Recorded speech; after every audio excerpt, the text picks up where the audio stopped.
So could your dream home actually be putting you at risk for a devastating brain disease? Well, a new study in JAMA Network Open just linked living near golf courses with a significantly higher risk of Parkinson's disease. And it's not because of the sport, thank goodness, right? It's what's being sprayed on the grass. And so let's discuss that and what we can do to protect ourselves and how we can fight back together. So first of all, Parkinson's disease is one of the fastest growing neurologic conditions in the world. And in the US alone, nearly 1 million people are living with it, and that number is expected to double by 2040. And we used to think of Parkinson's as mostly genetic or random, but here's the thing, science is now telling a different story, one where your environment plays a powerful role. And this new study actually looked at over 90,000 people across the US aged 65 and older, and researchers wanted to understand whether proximity to golf courses, which is a proxy for exposure to lawn chemicals, could actually increase the risk of Parkinson's. And what they found was both alarming and important. So people who lived within 500 meters, or about a third of a mile of a golf course, had a 16% higher risk of developing Parkinson's disease compared with those living more than 1,000 meters away. And that risk remained even after accounting for factors like age, sex, race, income level, and other health conditions. So let me be clear, this doesn't prove that golf courses cause Parkinson's, but the association is strong, and it adds to decades of research linking pesticides and herbicides to neurodegenerative diseases.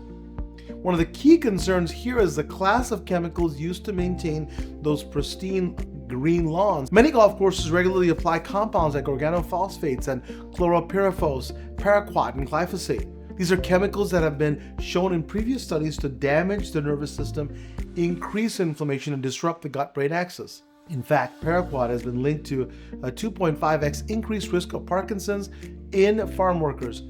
A 2011 study in Environmental Health Perspective showed that those exposed to rotenone and paraquat were 2.5 times more likely to develop Parkinson's disease. Even low-level chronic exposure through air, soil, or water can have cumulative effects over decades. And here's something I often talk about. Your gut and brain are in constant communication, and Parkinson's isn't just a brain disease, it's also a gut disease. Many patients develop constipation, gut inflammation, and microbiome imbalances years before they're ever diagnosed. So what's the theory with that? Toxins from the environment may first damage the gut lining or microbiota, travel up the vagus nerve, and trigger inflammation in the brain. And this is called the gut-first hypothesis of Parkinson's. And this new study, well, it gives it more real-world relevance. Now, let's talk about what you can do. So if you live near a golf course or any heavily sprayed green space, here are a few steps to reduce your exposure. First, use HEPA filters in your home to reduce airborne pesticide particles. Keep windows closed during peak spraying seasons. Remove shoes before entering your home.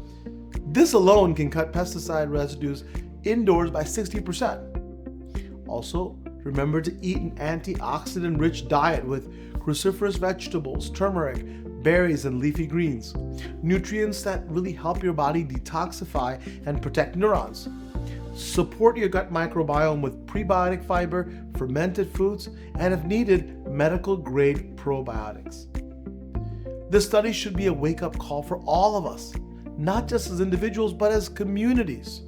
We need stronger regulations around the use of neurotoxic pesticides in residential areas, and we need greater transparency about when and where they're being sprayed. If you're concerned, please speak up. Talk to your city council. Ask your local golf course about their chemical policies. Demand organic or reduced spray maintenance options. Remember, Parkinson's doesn't just begin when the tremors start. It begins silently, years before the first symptoms. And you deserve to live in a place that supports your health, not threatens it. If this message resonated with you, share it with someone you love.